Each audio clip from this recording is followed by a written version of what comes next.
She found out on her wedding day. Not before the ceremony. Not the night before when a best friend might pull her aside with shaking hands and sorry eyes. Not even during, when she could have still walked away with her dignity wrapped around her shoulders like armor. No. She found out after. Abena Asantewaa Boateng, 28 years old, still in her wedding dress, ivory silk, hand-beaded by her grandmother in Kumasi, Ghana, who had cried for 40 minutes while sewing every bead, found out that the man she had just married had another wife. A secret wife.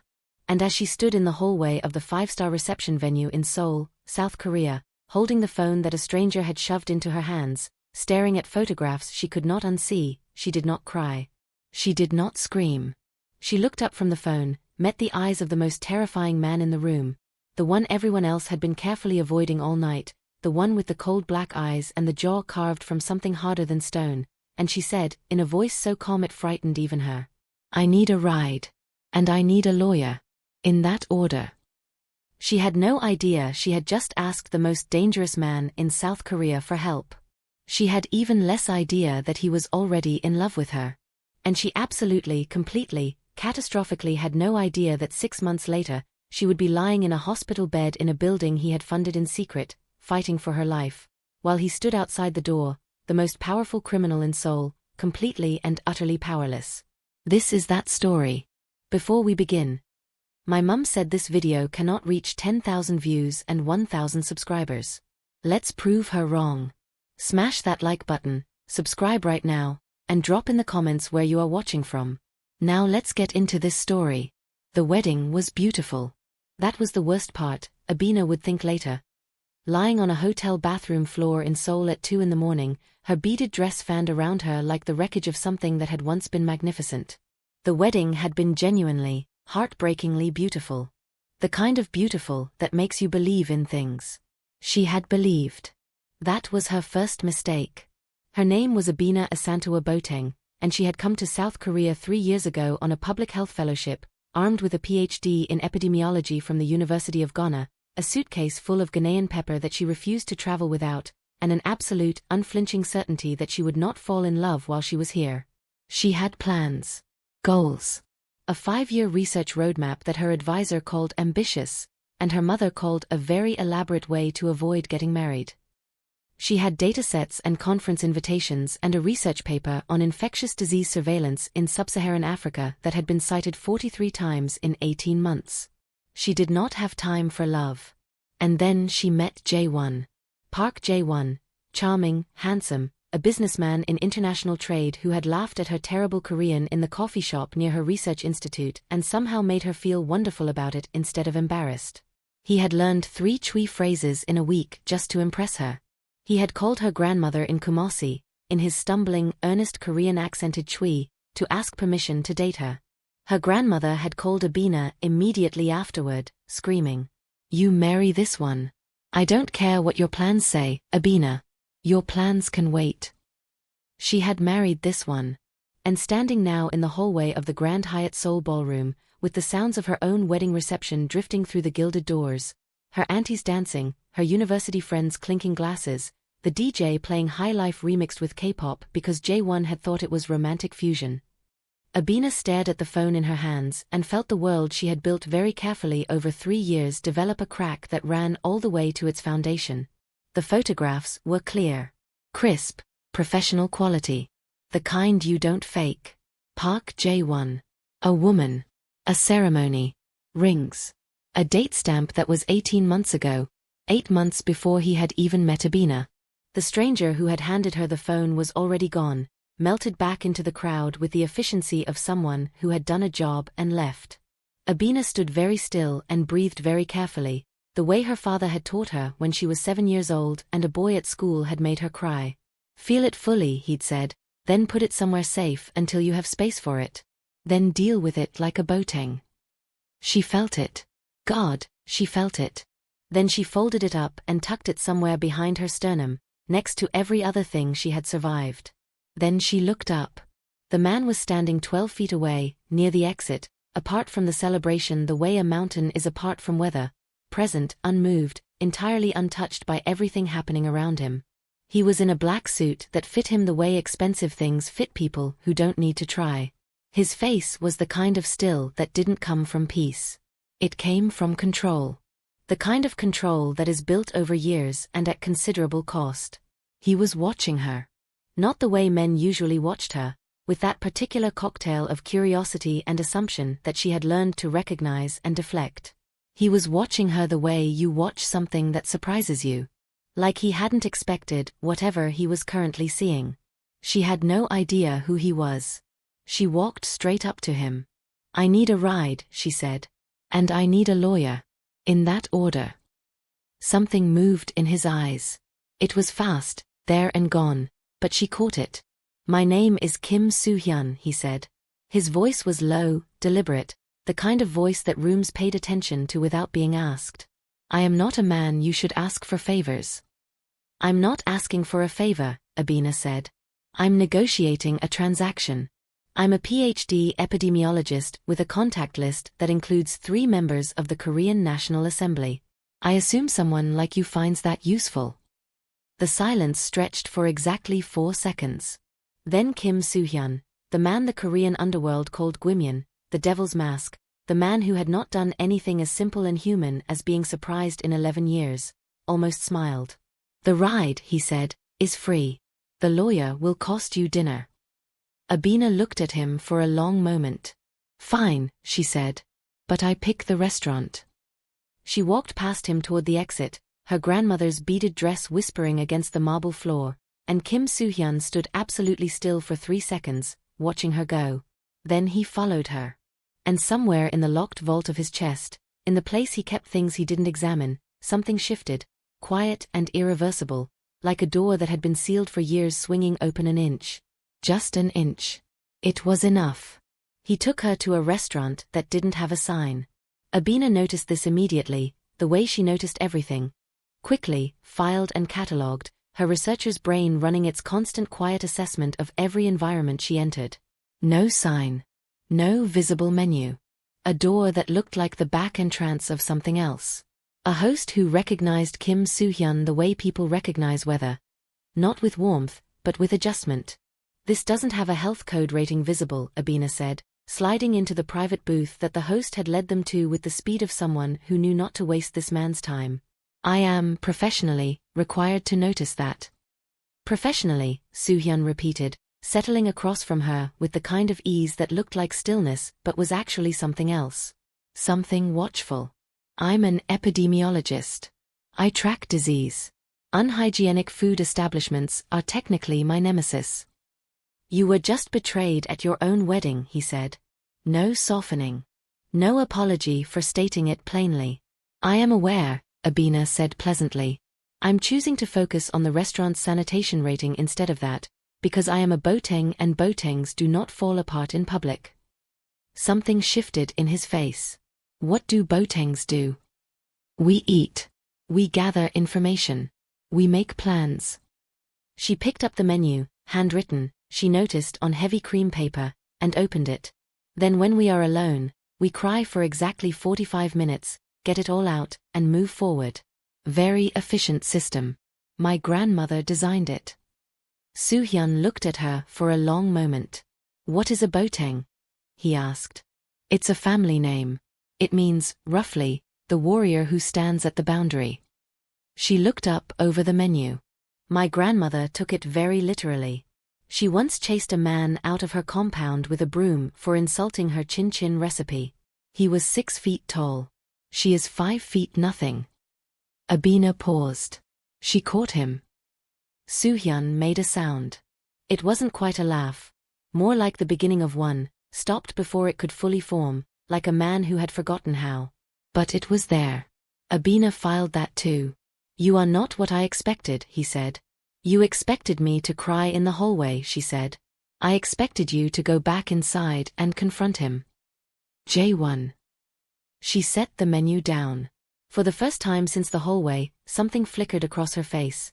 Not grief exactly, but the shadow of it, the shape that grief leaves behind when you've temporarily relocated it.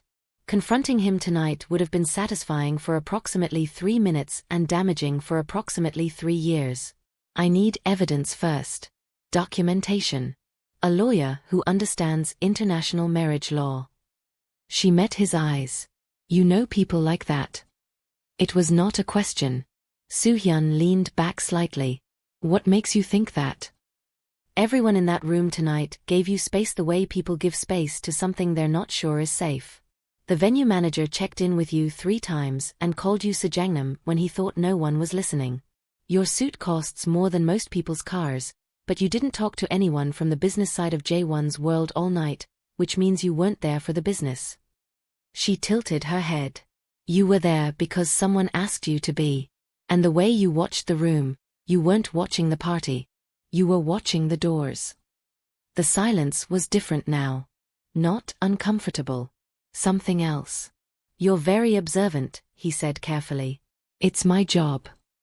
She smiled, and it was genuine, the first genuine smile she'd managed since the hallway.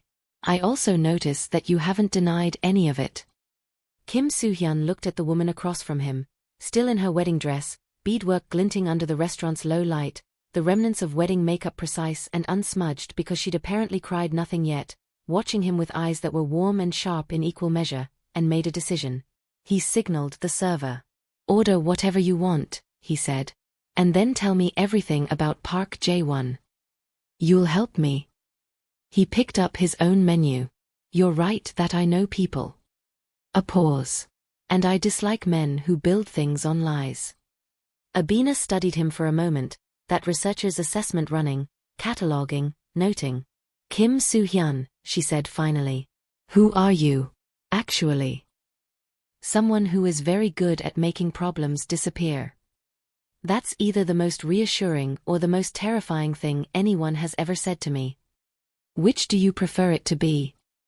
She thought about it seriously, the way she seemed to think about everything, fully without performance. Then she said, reassuring. For now. Ask me again in a month. He ordered them the tasting menu. She ate everything. She told him about J1, methodically, chronologically, with the precision of someone building a case file, and he listened without interrupting, without the facial expressions most people made when they were performing sympathy. He just listened. Really listened, the way people rarely do. At midnight, when the restaurant had quietly emptied around them and the staff moved in the soft-footed way of people waiting patiently for an important man to be finished, Abena set down her dessert fork and looked at him. You funded a hospital, she said. Not a question. The stillness that moved through him was minute. Someone else would have missed it. She didn't. Which hospital? He said. I work there. Hongang Community Medical Center. I've been running an infectious disease research partnership with them for 14 months. She kept her eyes on his. The funding source is listed as an anonymous charitable trust. But I track money. It's part of epidemiological research, following resource flows, and 3 months ago I started wondering about that trust. It's very specifically, very intelligently structured to serve the populations that most hospitals ignore. The uninsured. The undocumented. Night workers. People who fall through systems. She paused. That's not how people donate when they want credit. That's how people donate when they want it to actually work. Soo-hyun said nothing. That's you, Abena said quietly. Isn't it? He looked at her for a long moment. The restaurant was so quiet she could hear the city outside. Seoul breathing, 25 million people living their various lives, entirely unaware. You should not know that, he said finally. Probably not, she agreed. But I do. She folded her hands on the table. Now, are you going to help me or not? Kim Soo-hyun, who had not trusted anyone in 11 years, who had built his entire existence on the principle that vulnerability was a weapon other people used against you, looked at this Ghanaian woman in her grandmother's ruined wedding dress and thought, with absolute clarity, I am in significant trouble. Yes, he said. Abena Boateng smiled. And it was, he would remember later, the most dangerous thing that had happened to him in a decade. Soo-hyun had rules. Abena learned them the way you learn a new city, slowly at first, then all at once. Rule 1, he did not explain himself. Not to anyone. Not ever. If you needed the explanation, you weren't supposed to have the information. Rule 2, he did not eat meals with people. He ate alone, or he ate standing over reports, or he didn't eat at all. He definitely didn't sit across from someone in a restaurant for 3 hours. Rule 3, he did not get personally involved in other people's disasters. He managed things. He solved problems. He did not care about them. He had, in the space of one evening, broken all 3 rules. He discovered this the following morning, sitting in his office on the 14th floor of a building that officially housed an import-export company and unofficially housed the administrative heart of one of Seoul's most quietly powerful criminal organizations, staring at his phone. Abena had texted him at 6:45 a.m. I found the marriage certificate. Korean registered 2 years ago. He committed fraud at a minimum. Possibly bigamy. I've written a 3-page preliminary legal analysis. Should I send it to the lawyer you referred, or is he the type who prefers digital documents organized by date versus organized by claim type? I have both versions ready. Soo-hyun read this twice. Then he read it a 3rd time. Then he called his head of operations, Jung-ho, a man who had worked for him for 9 years and who communicated exclusively in short sentences and significant pauses. Jung-ho. Sejangnam. What do you know about Park Jae-won? A pause. Mid-level. Import business. Korean-Chinese trade route. Nothing remarkable. He has been attempting to connect with our distribution network for approximately 8 months. We have not engaged. Why not? Another pause, shorter this time. He smiles too much. Soo-hyun found this answer satisfying. Pull everything on him. Financial history. Both marriages. Every business registration. He paused. And find out who gave the woman the photographs last night. Silence. Then, the woman in the wedding dress. Yes. The one who told you, and I am quoting securities report, your face looks like a man who hasn't laughed since the 90s? Soo-hyun had, in fact, completely forgotten he'd mentioned this to his security detail. He was going to have a conversation with them about report writing selectivity. Find out who gave her the photographs, he repeated.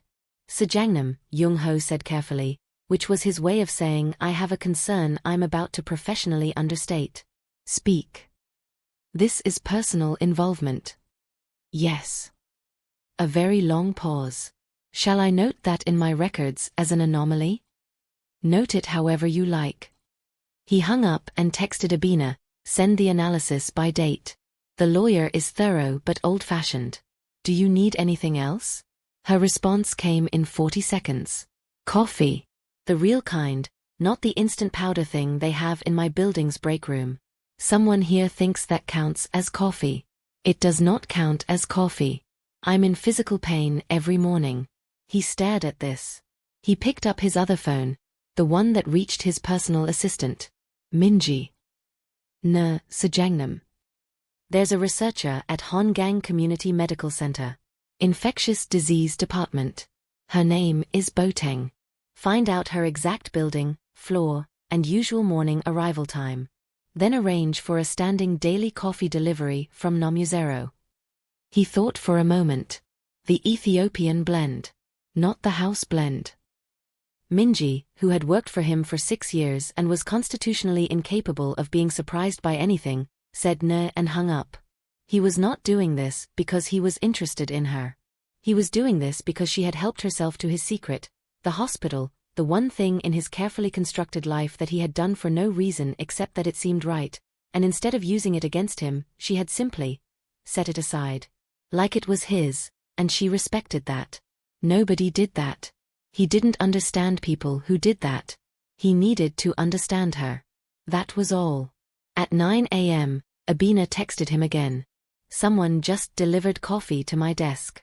It says daily arrangement on the order slip. The barista looked confused when I asked who paid for it.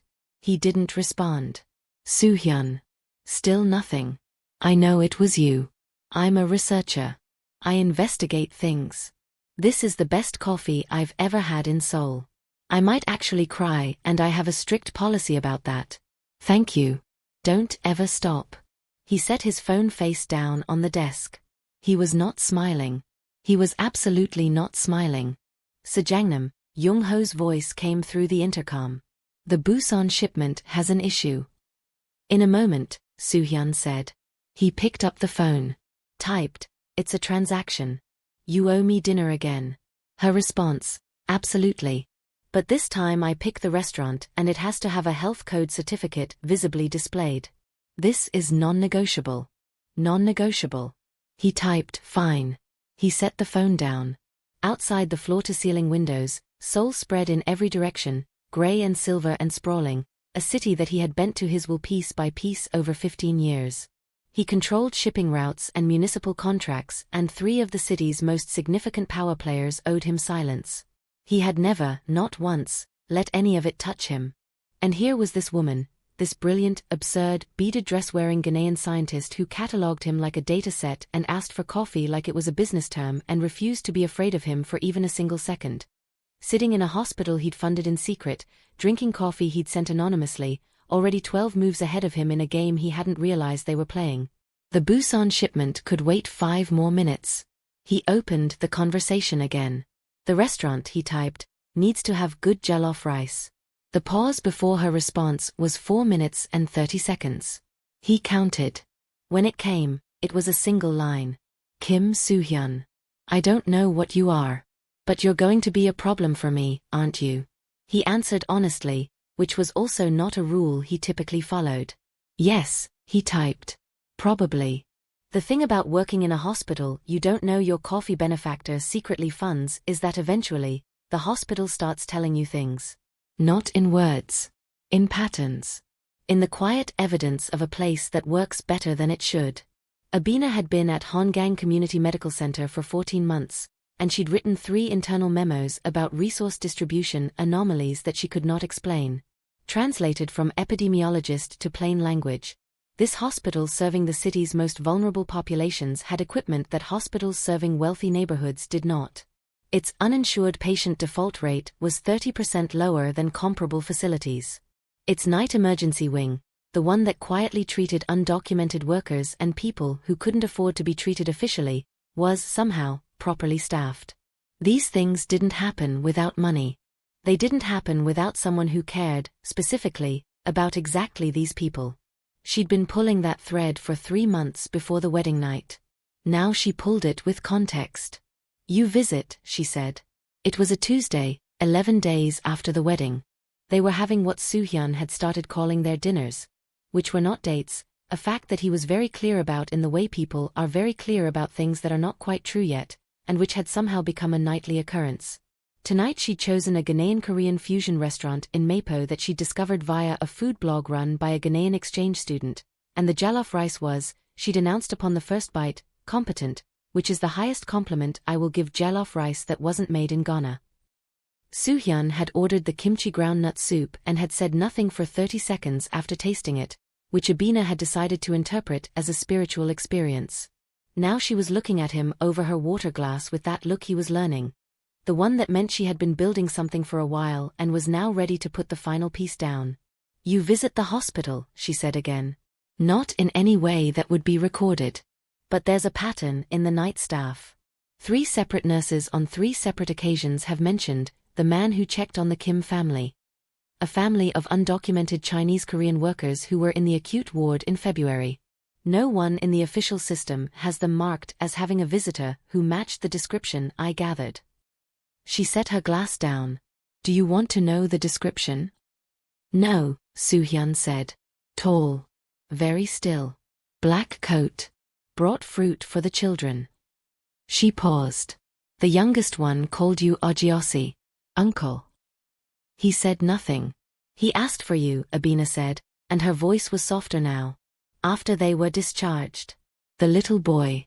He asked one of the nurses if the uncle with the fruit was coming back." She watched his face with the careful attention of someone who had learned to read the very small things he allowed to show. "What did you tell him?" "I told the nurse to tell him," Soo-hyun said, very quietly, "that the uncle was very busy but had left something for him at the front desk." "What did you leave?" A pause. "Fruit." Abena looked at him for a long moment. In the warm light of the restaurant, with the sounds of the kitchen behind them and the street outside and the world going on around them in its usual way, she saw something that she suspected very few people had ever been positioned to see: Kim Soo-hyun unguarded. Just for a second. Just the edge of it.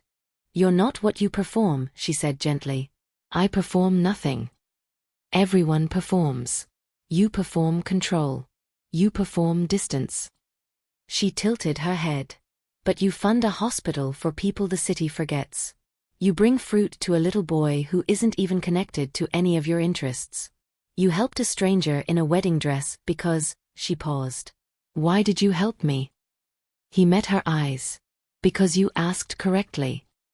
I basically threatened you. You negotiated. There's a difference." The corner of his mouth moved, that almost smile she'd started cataloging, learning its variations. "You didn't panic. You didn't cry. You assessed the situation and identified your strongest asset." A pause. That was intelligent. "My strongest asset being my contact list." "Your strongest asset," he said carefully, "was knowing exactly how much you were worth and refusing to perform otherwise." Abena went very still. It was, she would think later, possibly the most romantic thing anyone had ever said to her, and it hadn't been said romantically at all.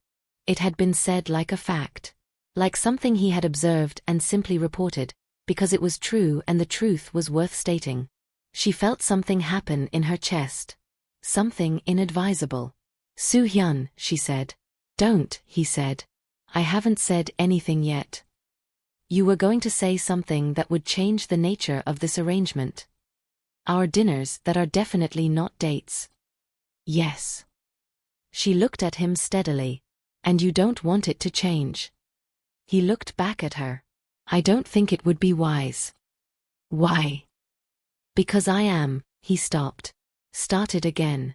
"What I am is not safe. Not for." "I'm a woman who just found out her husband had a secret wife," Abena said. "I am not currently in the market for safe. I'm in the market for honest." She paused. "Are you honest?" "Rarely." "With me?" A very long silence. "Consistently," he said, and it sounded like it cost him something. "Annoyingly consistently. I don't know why." Abena smiled. It was the full one. The one that took over her whole face, the one she'd apparently been rationing around him and now let loose like she'd run out of reasons to hold it back. "I think," she said, "that you are going to be a very big problem for me." He blinked.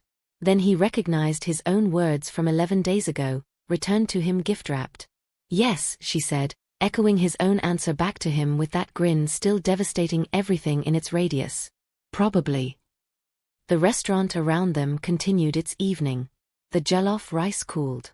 The kimchi groundnut soup was, he had privately decided, the best thing he had eaten in years. He didn't reach across the table. But he didn't move away from the feeling, either. And that, for Kim Soo-hyun, was everything. He kissed her on a Thursday. Not planned. Not orchestrated. Soo-hyun did not do unplanned things.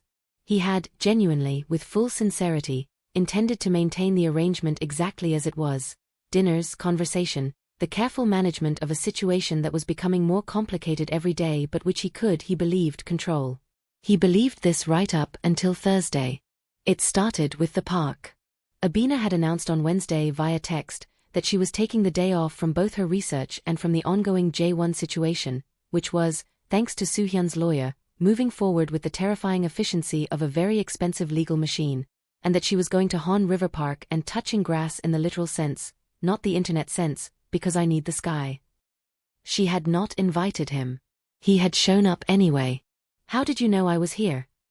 she'd asked, not looking up from the blanket she was sitting on, surrounded by, of all things, a book, a thermos of what he assumed was coffee, and a small bag of what turned out to be kelaweel, fried plantain with ginger and pepper that she'd made herself that morning and packed. "Young-ho," he said. "You had me followed?" "I had your location noted as a security precaution." "A security precaution." She looked up at him now, sunglasses pushed up on her head, natural hair loose and large and moving slightly in the river breeze, wearing, and this struck him as particularly vivid, an extremely yellow dress with white flowers on it, like she decided to be a whole field. For whose security? He had no answer for this. She moved sideways on the blanket and patted the space next to her. He sat down. They sat by the Han River for 4 hours. She fed him kelaweel, which was the single most aggressively flavorful thing he had ever eaten. Ginger and pepper and sweetness hitting simultaneously like a sentence with too many words that still somehow meant exactly what it was supposed to, and he said nothing derogatory about it, which she announced was personal growth. He told her, and this was where the control began to slip, quietly, like ice at the edge of warmth, about the hospital. The real version. Not much. Just enough. How he'd started it. Why? My mother, he said, which was as far as he usually got. Abena was quiet. She had, he'd noticed, a remarkable capacity for silence. She didn't fill it with noise. She waited. She died, he said, in the hallway of a public hospital. Not from her illness. From the weight. He looked at the river. She had insurance. She had everything that was supposed to mean she would be fine. And she died in a hallway because there weren't enough staff. He paused. She was there for people who didn't have what she had. Working a night shift cleaning job, because she was, he stopped. Because she was taking care of you, Abena said quietly. He didn't confirm it. He didn't need to. So you built a hospital, she said. For the people who wait in hallways. It's a funding arrangement. I don't. You visit. You bring fruit to little boys. She bumped her shoulder against his arm. You built a hospital, Soo-hyun. He looked at her. She was looking at him the way nobody looked at him. Not with calculation, not with deference, not with the specific face people made when they were trying to figure out how to use him. Just looking at him. Like he was something she found valuable, specifically and entirely as himself. It was unfamiliar. It was catastrophically effective. He didn't plan what happened next. It was not a move. It was not a strategy. He lifted his hand very slowly and tucked a strand of her hair back. The wind had been playing with it, and it kept drifting across her face, and he'd been watching it for an hour, and he was done watching it. She went very still. Not afraid still. The other kind. He said her name. Just, Abena. And she turned her face up to his and said, "There's no security precaution reason for you being here." "No," he agreed. "You just came." "Yes. Because you wanted to." A pause. It was the longest of the day. "Yes." She smiled, not the full devastating one this time, something smaller and softer and infinitely more dangerous. Kim Soo-hyun. Coming to the park because he wants to. Alert the press. Abena. "Kiss me," she said. "You've been almost doing it for 2 weeks and I'm a scientist and I cannot handle inconclusive data." He kissed her. It was not tentative. He didn't do tentative. But it was careful, which was different. The kind of careful that comes not from uncertainty but from understanding that some things, once started, do not stop. She kissed him back like she'd been waiting for exactly this, certain warm, her hand coming up to his face with a steadiness that he felt travel through his whole chest. When they separated, the river was still there. The city was still happening. A child nearby was flying a kite. Abena looked at him, slightly breathless, perfectly composed in every other way. "The data is conclusive," she announced. He laughed. He hadn't heard himself do that in so long that it startled him, surprised out of him, real and unguarded and completely his. Abena's eyes went wide. Then she smiled so hard she pressed her hand over her mouth. "Do it again," she said. "I don't," he started. "Kim Soo-hyun, I have never in my life heard anything as beautiful as that, and I am telling you as a scientist that we need to replicate the conditions for the finding to be valid. Say something funny." "I don't say funny things." That, she pointed at him, was funny. She grabbed a piece of kelaweel and held it out. "Here. Emotional support plantain. And then talk to me." He took the plantain. He talked. Later, much later, walking home along the river path in the early evening, with the city going gold and pink around them and her hand somehow in his without either of them making a decision about it, Abena said, "This is going to be complicated." "Yes. Your world is dangerous." Yes. And I am not afraid of it, which is probably a problem. Yes, he said, and his hand tightened slightly around hers. She laughed, and leaned briefly against his arm as they walked, and then straightened. And Kim Soo-hyun, who had carried 11 years of a particular kind of aloneness with complete discipline, felt something he had long ago determined was not available to him quietly, firmly announced that it was here after all. Available. Present. His, if he reached for it. He reached. He proposed in the kitchen. This, Abena would later describe to her mother in Kumasi, via a video call at 1 a.m. in which her mother cried progressively louder for 40 minutes while her father sat in the background nodding with great satisfaction, as the least romantic proposal in the history of proposals and somehow the most romantic thing I have ever experienced. It was 4 months after the park. 4 months of evenings and mornings and coffee deliveries and the careful, deliberate disassembling of 11 years of his careful, deliberate walls. 4 months of learning him, the way he sorted problems quietly, the way water finds cracks. The way he listened, fully, completely, as if what she said was the only thing in the room. The way he stocked her pepper from Ghana in his kitchen without being asked, the first time she'd made red for him and watched him take a bite and go silent in that particular way that meant this has reached something. 4 months of him learning her, that she needed sky, regularly. That she thought better moving than sitting and would pace the entire length of his apartment while talking through a research problem.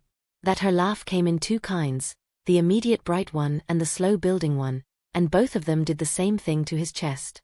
That she was afraid of nothing and worried about everything, and held those 2 things together with a grace he found astonishing.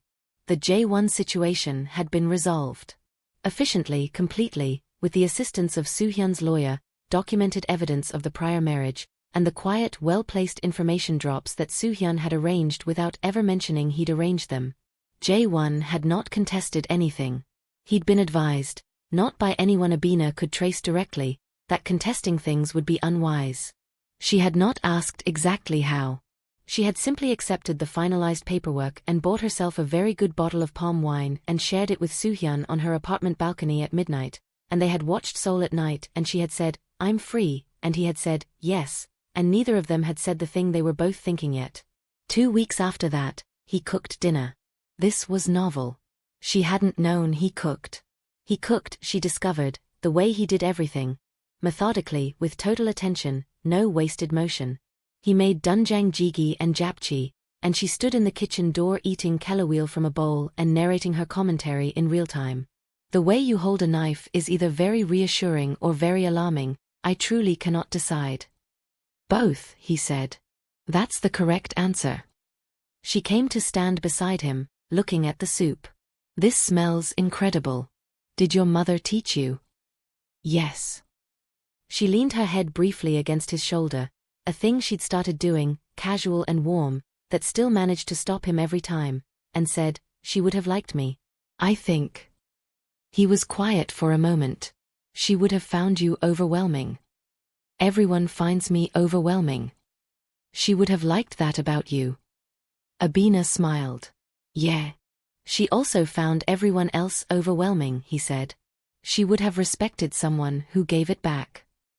Abena straightened, looking at him with that soft, careful look she sometimes had when she was paying very close attention and he could see her filing everything. "I would have liked her too," she said. He set down the spoon. He turned to face her. "Abena," he said. Something in his voice, something she'd never heard before, a frequency she couldn't immediately catalogue, made her go still. "I have thought about how to do this," he said. "I've considered several approaches." She blinked. Is this? "I keep arriving at the same problem," he continued, with the careful precision of a man who has prepared something and is now discovering that preparation does not, in fact, prevent the feeling. "Every version of this conversation requires me to tell you that he stopped. Started differently. You changed the arrangement. The dinners that weren't dates? Everything," he said. "You changed everything. And I am, another stop." He looked at her. "I am not good at this. Saying things. The things inside." "I know," she said softly. "But I know," and here something settled in him, visibly, like a man who has stopped fighting a current. "I know what I want. I want this. You." Daily. Permanently. He exhaled. I don't have a ring yet. I was going to plan this more carefully. Soo-hyun, Abena said, and her voice was doing something, all the warm sharp brightness of her concentrated into 2 syllables of his name. Are you proposing to me in your kitchen in the middle of making doenjang jjigae? Yes, he said. She stared at him. I realize the timing is perfect, she said. The timing is perfect. Of course it is, because you are accidentally the most romantic person I've ever met and you have absolutely no idea. She crossed the kitchen in 3 steps and took his face in both hands and kissed him like a declaration. When she pulled back, she said, yes. You're sure? Kim Soo-hyun, I once told you I pick the restaurant. I always know what I want. She was smiling so hard it looked like it might be a permanent condition. Yes. Clearly. Obviously. 1,000 times yes. They married 3 weeks later. Small. Private. Intentional. Not in the Grand Hyatt, not for a crowd, not with 300 people and a DJ playing fusion music. In a registrar's office with Jung-ho as witness, who stood at attention the entire time and said "Chukahamnida, congratulations." Afterward in the tone of a man reading a weather report, which Abena announced was very him, and which made Soo-hyun almost laugh again. She wore green. Not white. Green, rich and deep, the color of the Kent her grandmother had described over a tearful video call the night before. He wore black. He held her hands during the brief ceremony and looked at her the way he looked at things he intended to keep, completely without performance. She looked back at him the same way. And in the small registry room in Seoul, the man who had spent 15 years building an empire of controlled distance married the woman who had walked up to him at someone else's wedding and simply refused, at every turn, to keep a safe amount of her away from him. That night, he took her back to the restaurant with no sign. Full circle, she said. The beginning, he said. She leaned across the table and stole food from his plate, and he let her, and Seoul went on happening around them, and for the first time in 11 years, Kim Soo-hyun was plainly and entirely happy. He should have known then that happiness in his world was always the quiet before something. He should have felt it, the way the city was too still that night, the way Jung-ho's check-in call was 3 minutes late, the way the driver took an extra turn on the way home that he hadn't ordered. He didn't feel it. He was too busy watching his wife laugh at something she just thought of, her head thrown back, the slow-building kind, the one that took over her whole body to notice. Later, he would wonder if he'd have done anything differently if he had. He didn't think so. But he would wonder. The call came at 2:47 a.m. Soo-hyun woke to it before the second ring. Old instinct, years of training the body to be ready, and was already reaching for the phone before consciousness had fully arrived.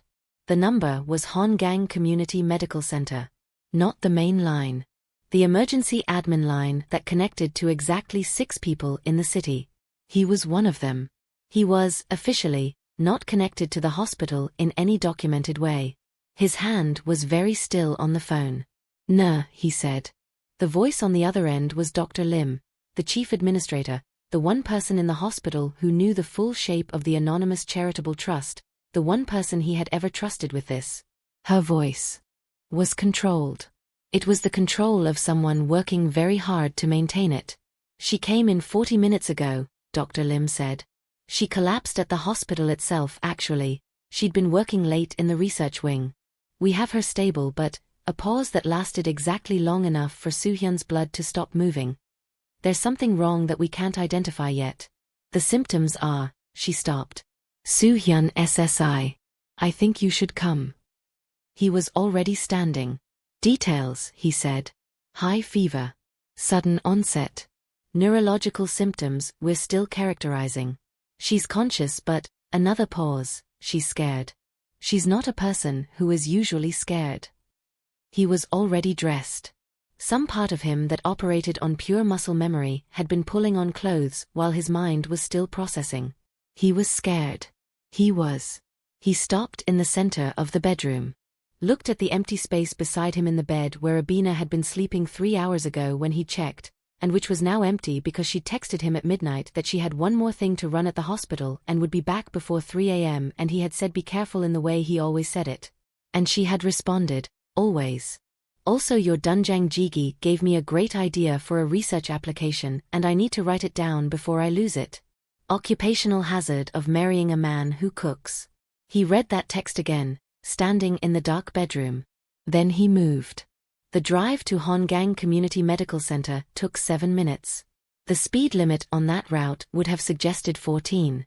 Jung-ho, who had received a single text with 3 words, was outside by the time the car pulled up.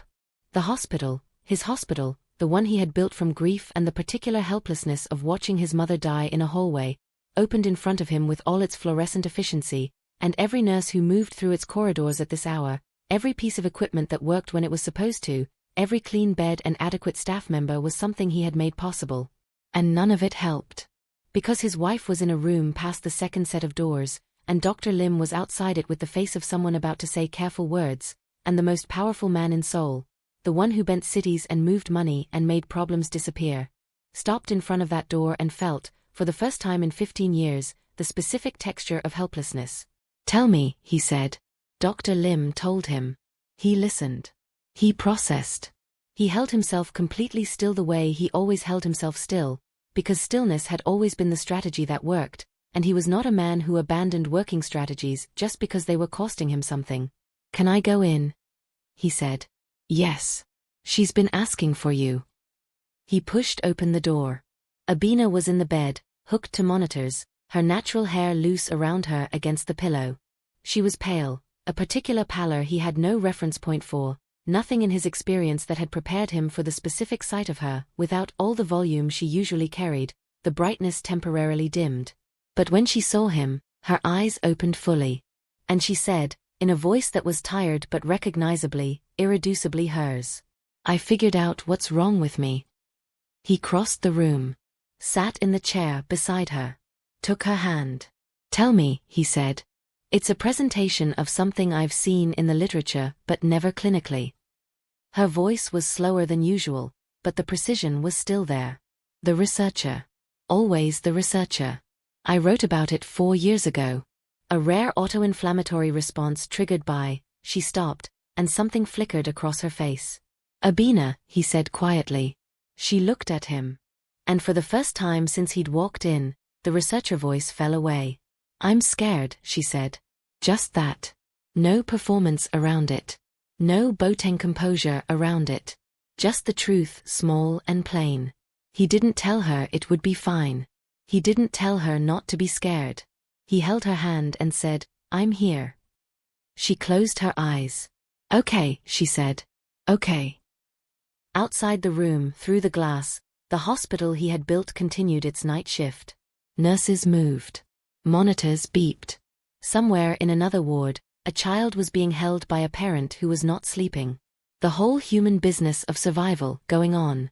Inside the room, Kim Soo-hyun, the most dangerous man in Seoul, the man who had bent 15 years to the project of being untouchable, sat by his wife's bed and held her hand and did the only thing that had ever made him understand why people kept choosing to love each other despite everything. He stayed. An hour later, when her breathing had steadied and the monitors had settled into something the doctors called encouraging, she opened her eyes again. "Soo-hyun," she said. "Yes." "The hospital." She looked up at the ceiling, then at him. "The one you built for your mother." A pause. "She'd be proud. I want you to know that. Whatever happens. She'd be." "Nothing is happening," he said, and his voice was very quiet and very certain. "Nothing is happening except that you are going to tell the doctors exactly what you told me, because you are the most intelligent person I have ever encountered and you have already diagnosed yourself, and between you and the entire medical team of a hospital I specifically stocked with the best people I could find." "That you specifically funded," she said, almost smiling. "Yes," he said. "That I built and funded and staffed, which means if this hospital cannot help you I am going to have very significant words with myself about quality control." She did smile then, small, tired, real. "There he is," she said. "Who?" "The man I married." She squeezed his hand. "I was wondering if he'd show up." He brought her hand to his mouth. Outside the room, down the corridor, past the nurse's station, past the emergency wing his money had expanded and his grief had made possible, Jung-ho stood at the entrance with his phone, because something was happening that required Soo-hyun's attention. Something that had nothing to do with Abena's illness. Something connected to a name that had been quiet for 4 months. Park Jae-won. Jung-ho typed the message. Looked at the door to Abena's room. Looked at his phone. Then he put the phone in his pocket. Tomorrow. He would tell him tomorrow. Some things could wait. But Park Jae-won, who had spent 4 months building something quiet and patient and ugly, was not, it turned out, going to wait for tomorrow. At 4:52 a.m., a nurse on the night desk answered a call on the hospital's main line. She wrote down a message. She looked at it. She went to find Dr. Lim. And Dr. Lim, reading the message, went very still. Because someone who knew exactly which hospital Abena Boateng had been admitted to tonight, someone who should not have known, someone who had been watching, had called to ask about the patient's condition. And left a name. The name was not Jae-won. The name was a name that made Dr. Lim pick up her phone and call not the police, but the private number of the man in room 14, because the man in room 14 was the kind of man you called when the police were not going to be enough. Inside room 14, Soo-hyun's phone lit up. He looked at it. He looked at Abena, still breathing, finally resting. He looked at the message from Dr. Lim. And the man who had spent 15 years building himself into something that could not be touched felt something he hadn't felt since he was very young and very new to this world. Danger. Not for himself. For her. He stood. Very slowly. Very carefully. Set Abena's hand down on the bed with a gentleness that was, for him, the loudest thing in the room. Looked at her face. Walked to the door. Paused with his hand on the frame. "I'll be right back," he said quietly, to the sleeping woman in the bed who was his wife and who had walked up to him at someone else's wedding with the audacity of someone who had decided he was going to be useful to her. Who had turned out to be the thing he had been building toward for 15 years without knowing it. Who was lying in the hospital he'd built for his mother, sick in a way that he was going to fix if it was the last thing he did. And now, apparently, also being watched by someone who should not know where she was. His eyes went flat. The warmth, the new, unfamiliar, catastrophically important warmth that Abena Asantewaa Boateng had installed in him over 4 months and 1 kitchen proposal and 1 registry wedding and 10,000 small moments, stayed exactly where she had put it. But around it, something else rose. Old. Practiced. Cold. Kim Soo-hyun, the devil's mask, closed the door of his wife's hospital room behind him. And went to find out who had made the mistake of touching what was his. To be continued. Collision. End of Part 1. Collision. Who called the hospital? What does Jae-won have to do with the name Dr. Lim found? Is Abena's illness truly just illness, or something more? And what will the devil's mask do to anyone who dares threaten the one person who made him human again? Part 2 is coming. Subscribe so you don't miss it. Drop in the comments, Team Abena's wit or Team Soo-hyun's brooding silences. And where in the world are you watching from?